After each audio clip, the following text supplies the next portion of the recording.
Bienvenidos, esto es Poco Ortodoxas. Es un programa que hacemos 4 mujeres economistas con la idea de sacar la academia de la universidad y llevarla a las calles. Por eso todos los martes a las 20 horas tenemos una cita para charlar de los temas destacados de la semana, intentando aportar una visión académica al día a día. Nos pueden escuchar por Radio El Informante en elinformanteradio.com y en la repetidora de Córdoba, Tribu Contenidos, que pueden sintonizar en tribucontenidos.com.ar. Si no nos pueden escuchar en vivo, recuerden que subimos cada emisión en formato podcast, así que nos buscan en la plataforma de podcast preferida o nos buscan en YouTube. Bueno, chicas, buenas noches. Las presento a estas conductoras de lujo que tiene este programa. Buenas noches, Santos Gerbaji. Hola. ¿Cómo andan? Hola, Anita Laura Jaruf. Hola, buenas noches. Y buenas noches, Pía Garavaglia. Buenas noches, Noé, ¿cómo estás? Todo bien. Bueno, mi nombre es Noelia Méndez Santolaria y doy por inaugurada esta cita económica del día de la fecha. Vamos a charlar hoy mucho de impuestos, pero también nos vamos a ir un poco a recorrer el mundo hacia Turquía y vamos a cerrar con una entrevista a Nassim Youssef sobre economía de la salud, que es súper interesante y que viene a raíz del libro que acaba de estrenar la semana pasada y que se lo recomendamos por redes. ¿Qué les parece si arrancamos con la consigna, chicas? Vamos. Bueno, yo hoy hice un poco de trampa porque voy a recurrir a mi pasado académico, que no es tan conocido, porque estuve estudiando un montón de tiempo en la Facultad de Diseño y Urbanismo, Arquitectura, y luego estuve estudiando diseño gráfico, y ahí hay una frase que es tipo ley: menos es más en diseño. Siempre te lo dicen, no podés haber pasado por esa carrera sin haberlo escuchado. Y les quería preguntar a ustedes y a la audiencia cuándo consideran que esas situaciones en donde menos es más. Puedo decir, para mí, hay 2 temas base, o sea, clave de siempre para las mujeres: maquillaje y vestuario. Porque viste que a veces uno se quiere poner todo, pero bueno, no siempre combina. ¿Viste? Es mejor a veces acudir a algo básico y liso que estar con tantas cosas. Estoy de acuerdo, lo aprendí en carne propia. ¡Hola! Fuertes declaraciones. ¿Querés confesar algo? ¿Querés confesar algo? No es ahora. Bueno, voy a decir que hace muchos años, lo que pasa es que todavía me persigue, porque hay evidencia en mi contra, me entregué al arte del maquillaje de una amiga y no saben lo que quedó. Y salí así a bailar, a bolichear. Y bueno, después no sé si se acuerdan de ese capítulo de Los Simpsons en donde a Marge la maquillan con una escopeta. Sí. Bueno, pero ¿qué onda esa noche de boliche con ese maquillaje? ¿La pasaste bien? Yo la pasé joya. Lo que pasa es que, bueno, un día después. ¿Sigue siendo amiga? Porque... No vamos a revelar. Lo que puedo decir es que claro. Ese es el concepto de la semana. No. Bueno, ¿por qué les cuento esto? ¿Qué tiene que ver esto con la economía? Me van a preguntar. Bueno, los economistas tenemos nuestra propia versión de menos es más en una teoría que desarrolló el economista Laffer, que dio a llamar la curva de Laffer, que dice que existe una relación entre los ingresos fiscales y las tasas impositivas. Cuando los gobiernos graban con mayores tasas impositivas, llega un punto en donde se empieza a achicar la masa imponible, porque es lo que se llamaría confiscatorio, ¿no? Entonces la gente deja de declarar y deja de tributar, porque no tendría sentido realizar la actividad si la mayor parte la tiene que entregar al Estado. Y en el extremo te pueden cobrar hasta el 100% de los de impuestos, entonces nadie produciría nada y nadie tributaría, y en el otro extremo no te cobran ningún impuesto, y entonces la masa impositiva es cero. Hay siempre un medio, y bueno, es tarea de los economistas encontrarlo, ¿no? el óptimo, lo que siempre buscamos los economistas. Tal cual. Así que bueno, Perdón. No, iba a decir, en este debate de cobro más, cobro menos, está súper relacionado con el tema que quiero traer hoy de la semana. Si bien no son impuestos, son aportes, pero me parece que aplica bastante. Bueno, si te parece, ya vamos para la sección. Estoy de acuerdo, aquí vamos.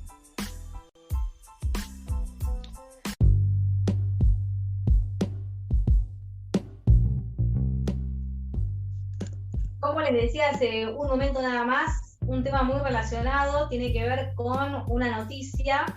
Alberto Fernández anunció en un evento en Catamarca que iba a reducir los aportes patronales de las provincias del norte con el objetivo de eliminar los desequilibrios que hay entre las provincias. Recordemos que los aportes patronales son aquellas cargas laborales que enfrentan las empresas por sus empleados y que tiene como objetivo todo lo que tiene que ver la seguridad social, la obra social, la jubilación, el PAMI, asignaciones, fondo de desempleo, etc.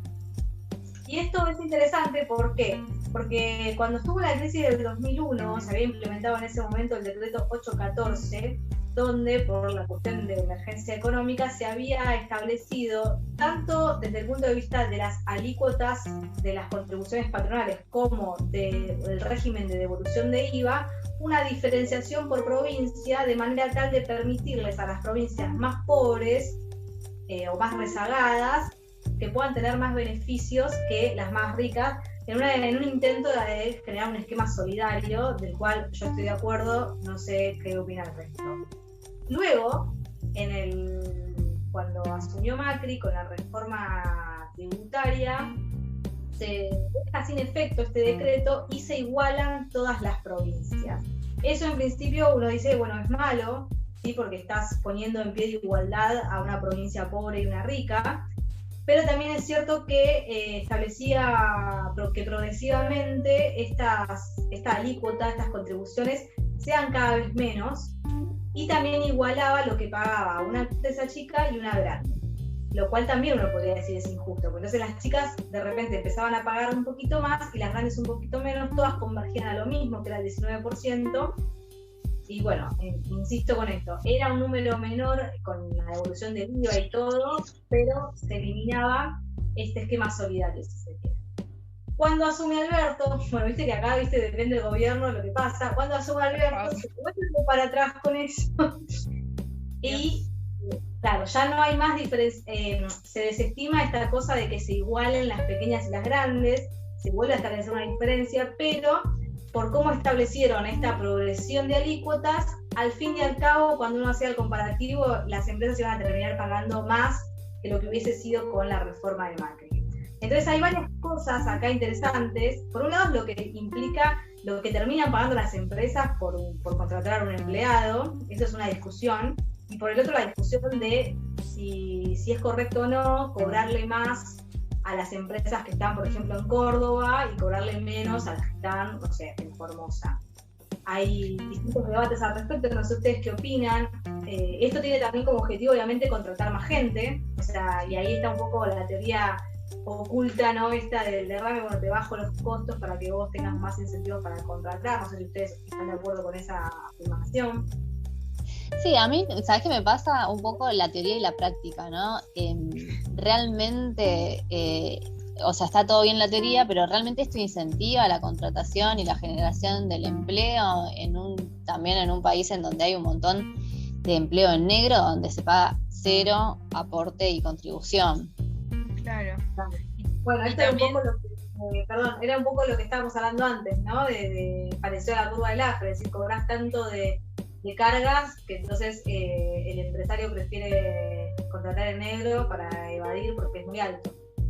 Exacto. Yo creo que hay como dos problemas que se están enfocando con diferentes fundamentos. Que primero es el tema de, creo que es lo que intentó hacer la presidencia anterior en su momento, que es armonizar los impuestos y eventualmente ir haciendo una baja progresiva para bajar en general lo que es la presión tributaria del empresario, que eso es una cosa.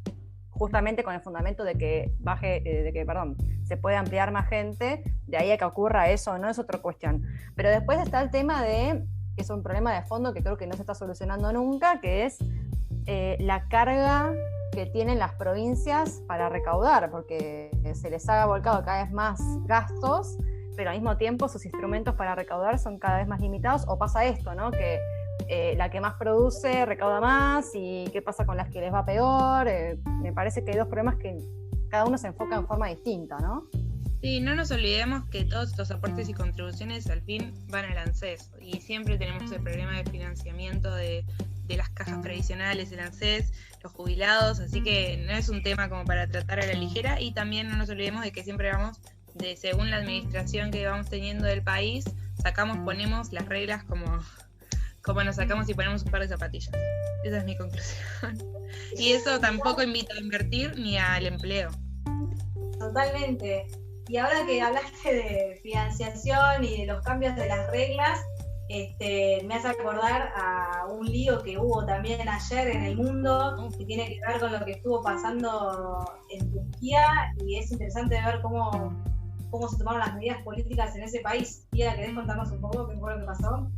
Así es, Ani, maravilloso gancho. La verdad, esto de hacer y deshacer con completa holgura a veces, y que genera impactos muy, muy fuertes. Una cosa es el sistema tributario argentino, y ahora nos vamos a qué pasa con el sistema financiero de Turquía. Así es, inesperadamente el presidente de Turquía, Erdogan, ha destituido por decreto, fue algo completamente inesperado, al gobernador del Banco Central.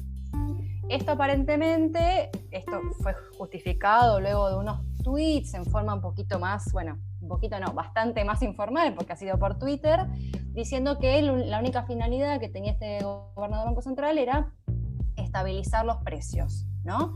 Cosa que no ocurrió. El mandato de la autoridad del Banco Central duró 5 meses, y como no logró combatir el problema de la inflación, lo destituyeron. ¿Qué pasó? El problema es las consecuencias, porque esta señal de inestabilidad generó un cuadro un poquito caótico en Turquía, implicando que la lira turca devalúe un 15% con respecto al dólar, y que se suspendan las actividades de la bolsa, justamente porque ellos tienen un mecanismo que a medida que la bolsa va cayendo, se pueden suspender las actividades a moda de como impedir que siga, claro, exactamente.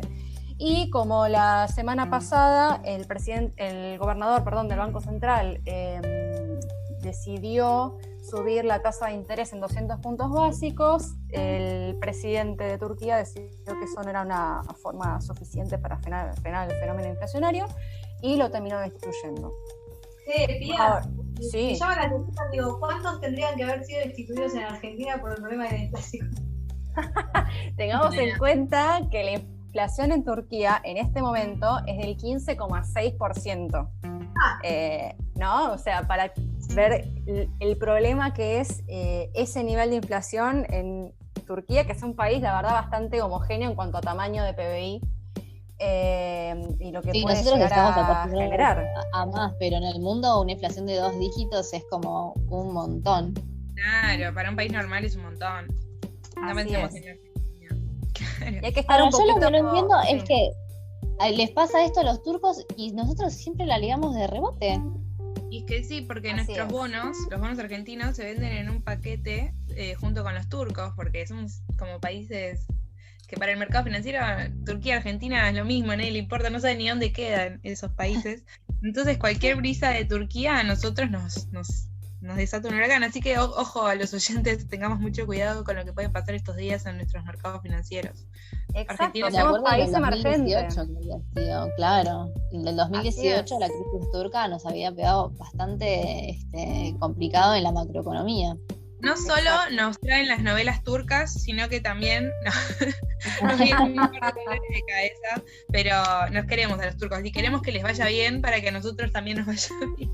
Claro, Sí. Y hay que estar muy atentas, chicas, porque de hecho, sumado a esto de que somos países emergentes, que ocupamos un puesto en el mercado de bonos muy particular y muy parecido a Turquía, además, Estados Unidos subió la tasa de los bonos a 10 años justamente porque este crecimiento rebote producto de esta post-pandemia, si se quiere decir, ha recalentado la inflación y en consecuencia han subido la tasa de los bonos que es 1,73%. Parece poco, pero en cuanto a bonos de Estados Unidos es algo bastante sustancial, con lo cual nos pone a nosotros en riesgo y nos suma a mayor complicación en lo que es eventual acceso al crédito, oposición internacional, riesgo país, etcétera. Con lo cual estas dos cosas pueden ser un combo. El famoso flight to quality. Eso siempre nos pega. Pero bueno. Con lo cual, así que bueno, hay que estar un poquito atentas, chicas. Sí. A mí me gustaría aprovechar esta ocasión para que nos desapegamos de los turcos, no solo en términos de bonos y financiamiento, sino también en términos de novelas. No sé ustedes qué opinan, pero... Acá son muy exitosas. Me parece que el mercado no está a favor, Ana. Ahí estamos en contra. No, tremendo. Pero bueno, ¿qué les parece si vamos cerrando y nos metemos en el abro hilo? Dale. Vamos.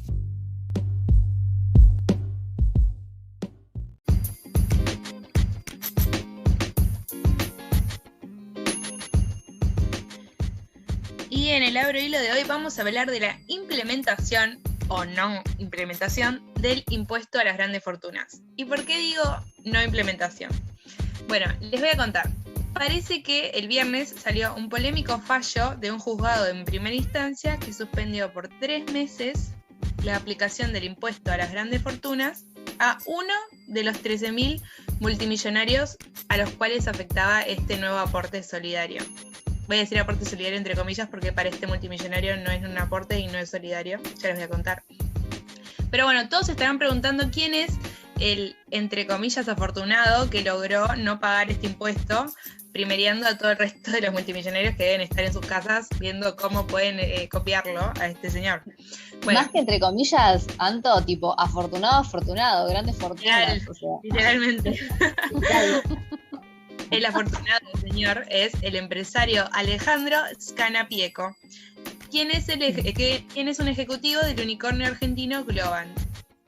Bueno, este señor Alejandro fue el juzgado de la jueza, la señora, déjenme ver si tengo el nombre, sí, Madariaga de Negre, quien dijo que este señor tenía razón y que le otorgaba una medida cautelar porque consideraba que el aporte solidario es un tributo confiscatorio y se exige sin una contraprestación en forma coercitiva, no es voluntaria ni es optativa y está destinado a contribuir a financiar el gasto público, ¿sí? Entonces, con estos argumentos, la jueza dijo que a este señor no se le cobre, la FIP no puede cobrarle este aporte solidario, ¿sí? Bueno, ahora aquí... Perdón, si no se lo cobran si la jueza le da motivos para que no se cobre, entonces no se le cobra a nadie. En realidad, no.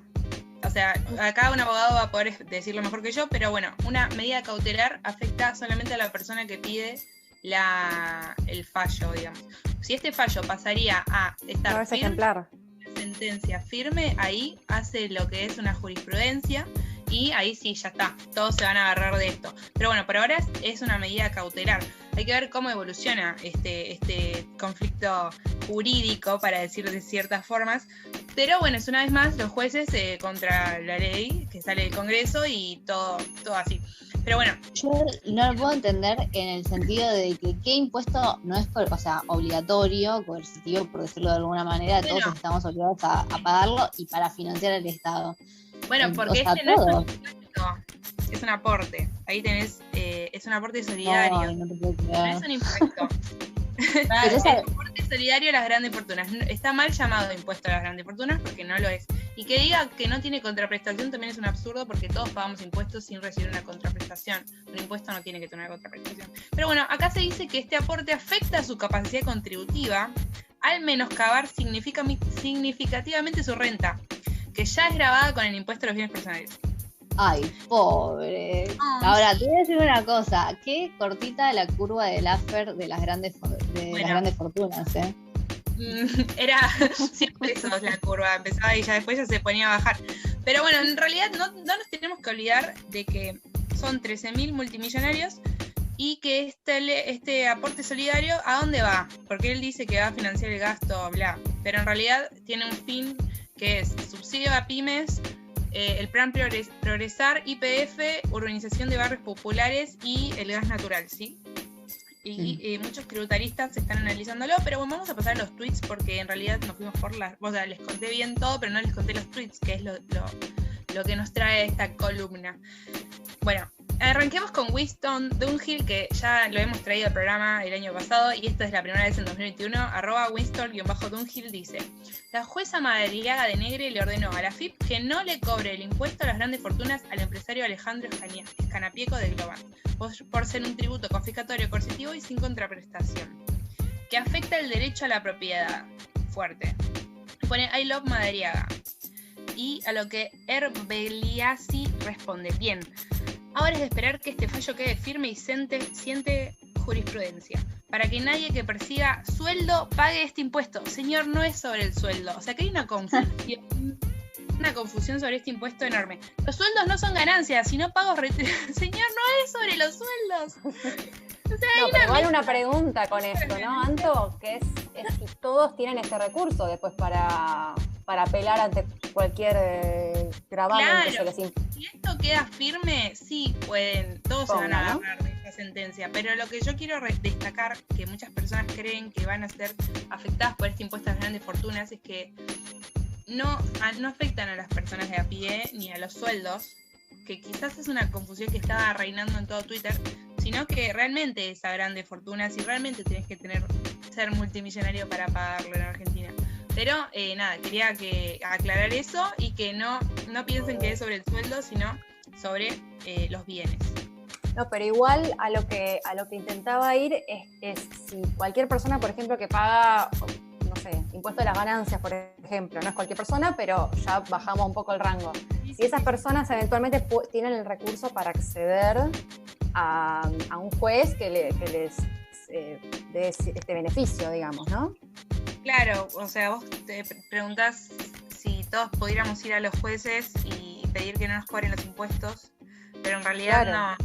No es que a veces eso lo apelás después, ¿no? Como una vez que ya lo pagaste y capaz te lo devuelven, capaz que no, como es el mismo adelanto de ganancia, ¿no? En este caso me parece que es muy político lo que está pasando y también es muchísimo el poder que interviene. No es que yo puedo ir al juzgado y decir no me cobren el IVA cuando voy al supermercado y no me lo van a cobrar. Pero no quiero seguir porque nos estamos yendo de tiempo, pero podemos tratarlo en el siguiente programa de Pox, si les parece. ¿Y qué tal si vamos primero a un tema musical? Dale.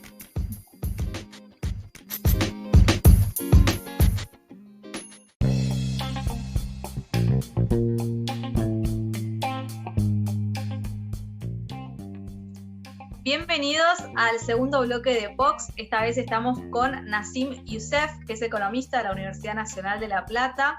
Está realizando la tesis de maestría en Epidemiología, Gestión y Políticas de la Salud y actualmente se desempeña como asesor económico en la Federación Médica de la Provincia de Buenos Aires y en la Comisión de Precios de Medicamentos del Ministerio de Salud de la Nación. Y recientemente escribió un libro de sistemas de salud del modelo argentino y el caso neuquino junto con Daniel Manoukian, que se está presentando el día de mañana. Ahora nos va a contar bien de qué se trata esto. Pero primero, bueno, buenas noches, Nassim, muchas gracias por aceptar estar acá. Bienvenido. Hola Ana, hola Pía, hola Antonella, ¿cómo les va? Qué bueno poder estar compartiendo y participando de esta instancia con ustedes. Y bueno, es la primera entrevista en el marco de la presentación del libro, así que realmente muy contento. ¿Cómo les va? Gracias. Bueno, gracias. Nos va bien, mejor ahora que vamos a hablar con vos un poco de qué es lo que está pasando con el sistema de salud en Argentina. Y lo primero que te quería preguntar es, según tu opinión, ¿cómo crees que reaccionó el sistema de salud ante la pandemia?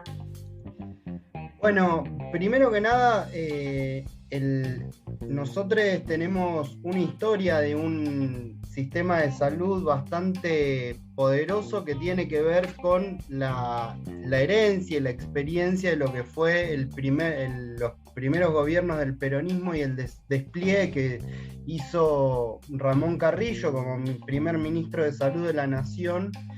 Y creo que ese primer impulso tan fuerte, tan potente, que permitió que un alcance del Sistema Nacional de Salud que no había tenido hasta entonces, esto es que a partir de 1946 en adelante se empezó a desarrollar una política sanitaria a nivel nacional muy interesante, lo que permitió que se hayan consolidado las bases para un sistema de salud público sólido, que pese a tantos años de ajuste neoliberal, se haya podido tener una respuesta inteligente e interesante en el marco de la pandemia del COVID que vivimos el año pasado, donde pese a todo nosotros somos un país que no es de los países de altos ingresos, somos un país de mediano y bajo ingreso,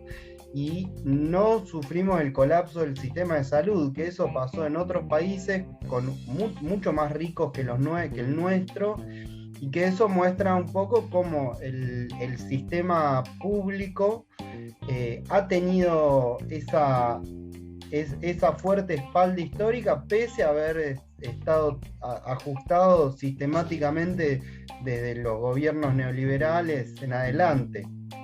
Sí, Nassim, te quiero hacer una repregunta, ya que vos mencionaste cómo nace un esquema a través del gobierno de Perón. Y en este sentido, hemos escuchado también opiniones diversas. Yo no estoy seguro que esto sea así, pero bueno, te lo traemos, en los que muchos critican al sistema de salud implementado por Perón, hablan de una fragmentación que se inicia en la década del 40 y que ata el sistema de salud a lo que es el empleo formal, que bueno, hoy en día ya sabemos que está en descenso. ¿Esto es así? ¿Vos qué opinás? ¿Cómo esta crítica es válida?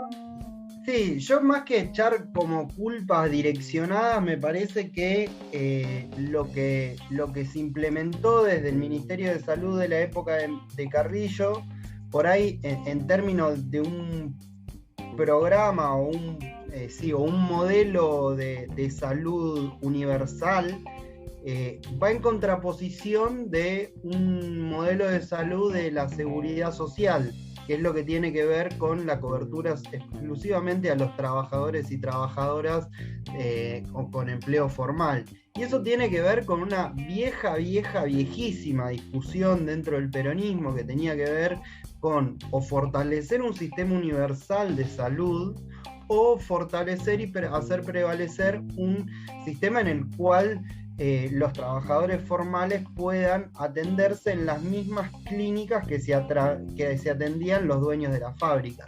Que eso es una discusión muy interesante porque, bueno, si bien en un principio los sindicatos fuertes de esa época, no sé, ferroviarios, ahora no se me viene otro a la cabeza, pero Ferroviarios tuvo un sistema de atención de salud integral para sus trabajadores y trabajadoras que era impecable, que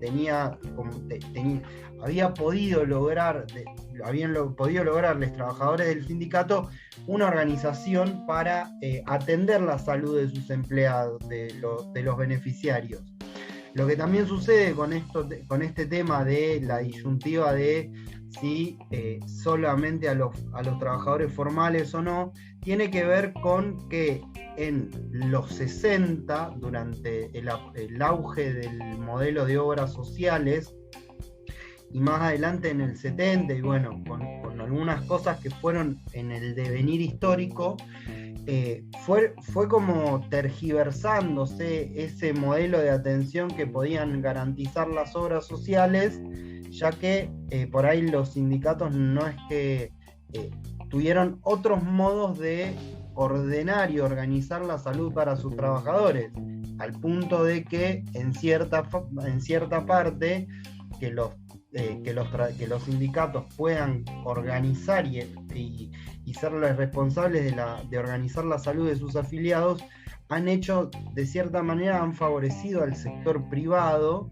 en desmero del sector público. Entonces ahí aparece una tensión que tiene que ver con una salud de calidad y de excelencia para los trabajadores, y una salud de cuarta o relegada para una salud pobre para pobres, como que el sector público se encargaría de las personas sin cobertura, y en el vaivén de las políticas de ajuste siempre han sido desfavorecidas.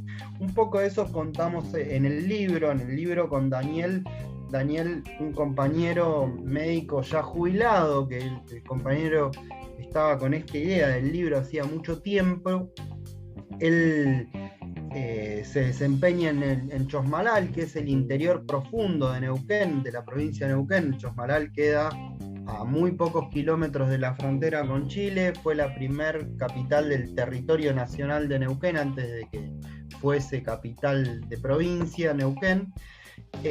Y lo que contamos, lo que hacemos un recorrido histórico dentro de lo que podemos, fue, bueno, cuáles son los modelos los modelos teóricos de los sistemas de salud, y cómo en nuestro país conviven los tres modelos teóricos más importantes, es decir, un sistema universal garantizado por el sector público, un sistema de obras sociales que está compuesto tanto por las obras sociales nacionales como las obras sociales provinciales, y también con instituciones emblemáticas como lo es el PAMI en nuestro país, es una obra social, es la obra social más grande de Latinoamérica. Y después el sector privado, como que una persona puede contratar un seguro de salud, o incluso una persona puede pagar por atender y recibir el servicio de salud independiente sin tener cobertura. ¿Así? Y ante eso creo... Sí. ¿Este caso de Argentina con 3 diferentes sistemas es único en el mundo, o hay otro país aparte de nosotros que tenga esta modalidad de sistema de salud? Mira, no te quiero mentir, me parece que en todos lados funcionan diversos sistemas con diferentes, con diferente cantidad de adeptos, ¿viste? Pero, Sí, como qué sé capas, yo, por ejemplo, ¿cómo? como ciertas capas que cubren a diferentes sectores de la población. Claro, como por ejemplo, Brasil tiene un sistema único de salud. Brasil en el 88 modificó la constitución, pone como derecho humano la salud, y desarrollan un sistema unificado de salud que es el SUS, que a partir de eso permitieron garantizar el acceso a la salud de forma distinta a cómo lo tenemos acá. Lo que sí, en Brasil no vayas a ser extranjero y no tener cobertura porque la vas a buscar al ángulo.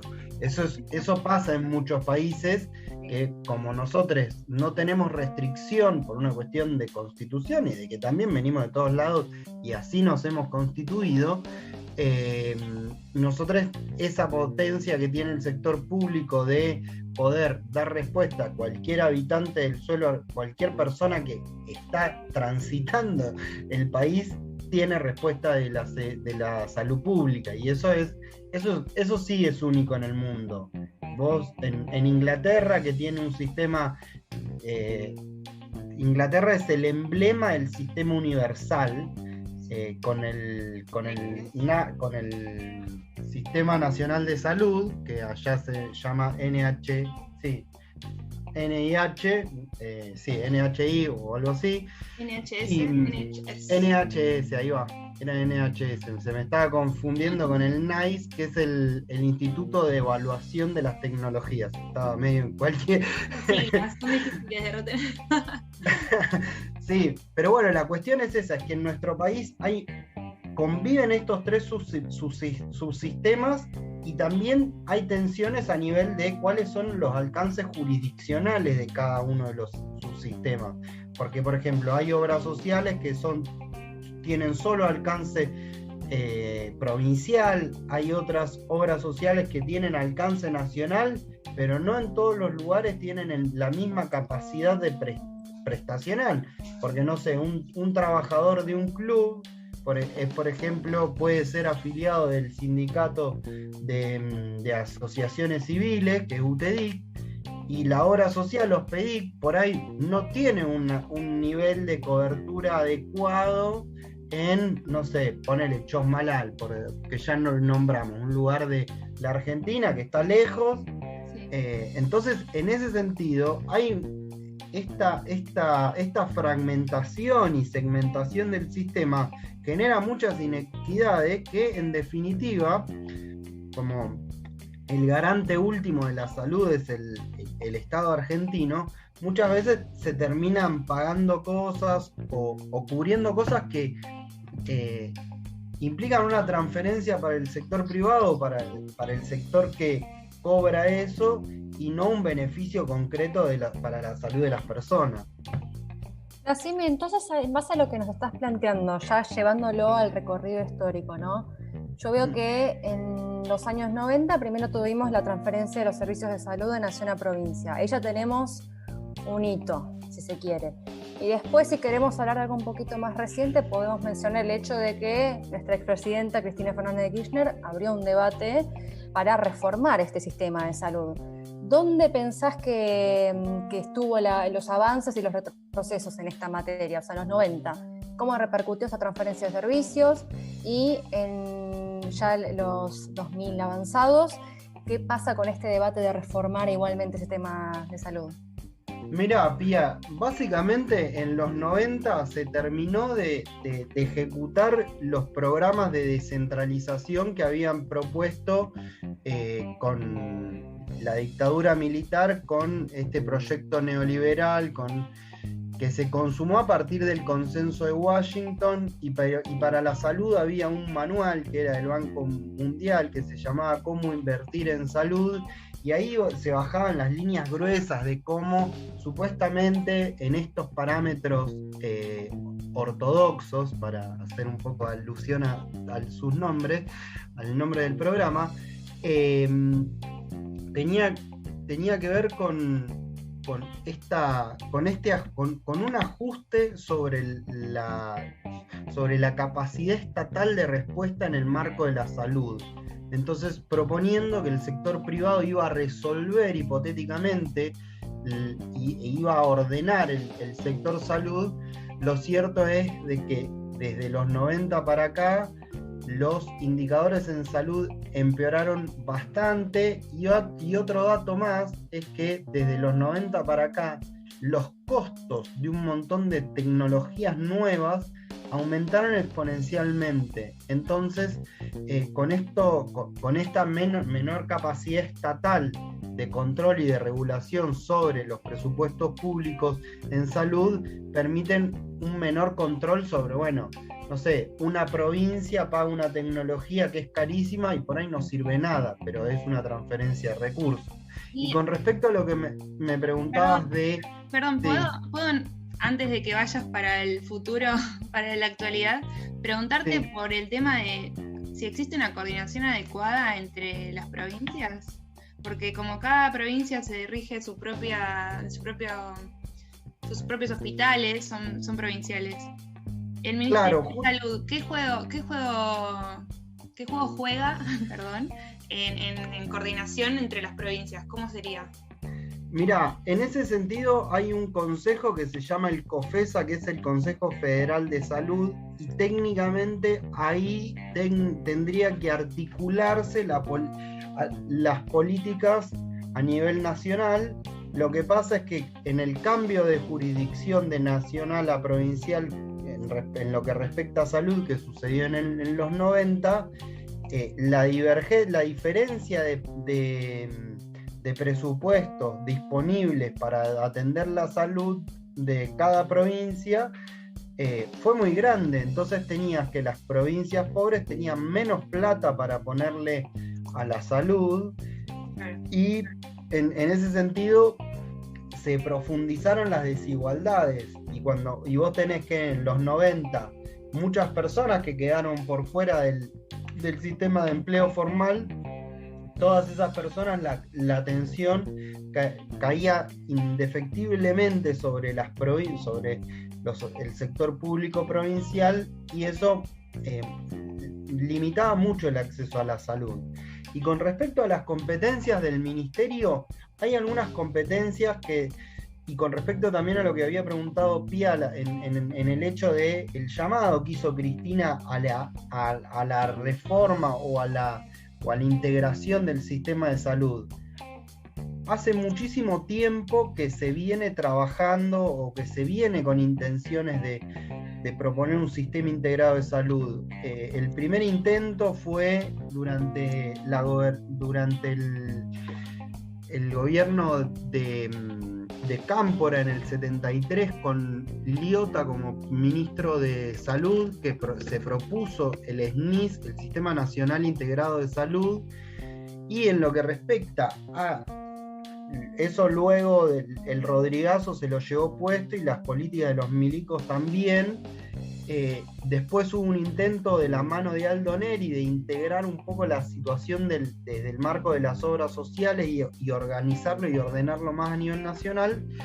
Y lo que me parece que respecta ahora es todo un desafío, porque el sistema fragmentado como está genera muchas inequidades, muchos agujeros para que haya beneficiarios espurios. No sé, hay laboratorios que venden cosas que no sirven para nada y son mucha guita, y que nosotros ya lo que demostró la pandemia es que para tener salud necesitamos tener agua corriente, estar bien alimentados, y no tanto el último fármaco disponible. Entonces creo que los desafíos tienen que ver, o por ahí lo que hemos charlado con Daniel y también con unas compañeras de un espacio que participo, que es la Red Argentina de Investigadoras e Investigadores en Salud, tiene que ver con un debate democrático de qué implica el derecho a la salud, qué implica que tengamos que como que pensarlo, actuarlo y construirlo entre todos, porque ya hoy la salud abarca un montón de temas más. Yo creo que los postulados del buen vivir y esos postulados nos hacen entender que por ahí lo que tiene que ver con la salud no solamente no tiene que ver con la enfermedad, sino con la salud y el bienestar entre nosotros, también el cuidado del medio ambiente, todas esas cosas que empiezan a aparecer como nuevos paradigmas para abordar el problema de la salud, porque de nada sirve que tengamos un sistema de salud integrado, tengamos torta de guita para disponer para el sistema de salud, si mientras tanto seguimos envenenando las poblaciones, qué sé yo, todavía no hay estudios de... El planeta en sí, coincido con vos que si no cuidamos el medio ambiente y otras cuestiones, luego tampoco la torta esa de guita que comentaste no va a alcanzar. Nassim, nos pareció súper interesante toda la entrevista. Obviamente el tema es inmenso, nos quedaron preguntas por hacer y todo, pero bueno, se nos va el tiempo y por eso quería agradecerte. Vamos a estar en redes promocionando obviamente lo del libro, que nos parece súper interesante, y obviamente tenés las puertas abiertas para volver y completar todo este tema que es súper amplio y que la gente no sabe mucho sobre esto, no se habla tanto. Bueno, chicas, muchísimas gracias por la invitación. Y sí, efectivamente, mañana vamos a estar haciendo la presentación del libro a las 18 horas a través de un canal de Zoom que nos lo presta la Universidad Nacional del Comahue. Lo pueden encontrar, el link para entrar va a estar en las redes de la editorial, que la editorial es SICUS, y bueno, y si están en Capital lo van a poder encontrar el libro en Casa Ocio, que es una casa de unos amigos, que la pueden buscar en Instagram como Ocio Casa de Libros, y si están en La Plata también lo van a encontrar en Malicia, que son librerías amigas de compañeros que están ahí construyendo y aportando también a estos debates. Bueno, excelente. Nassim, muchísimas gracias por toda la información, gracias por participar y bueno, cualquier cosa nos volvemos a contactar más adelante. No, gracias a ustedes y bueno, éxitos en el programa y bueno, ya esperemos tenerlas por La Plata transmitiéndolas. Muchas gracias. Así será. Éxitos a vos con el libro, adiós. Nos vemos. Adiós.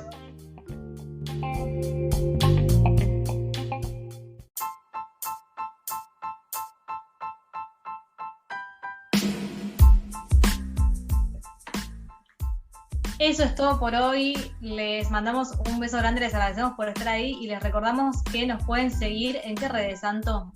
Estamos en Twitter, Facebook e Instagram como Poco-Ortodoxas. Nos pueden escuchar también de nuevo en Spotify como Poco Ortodoxas.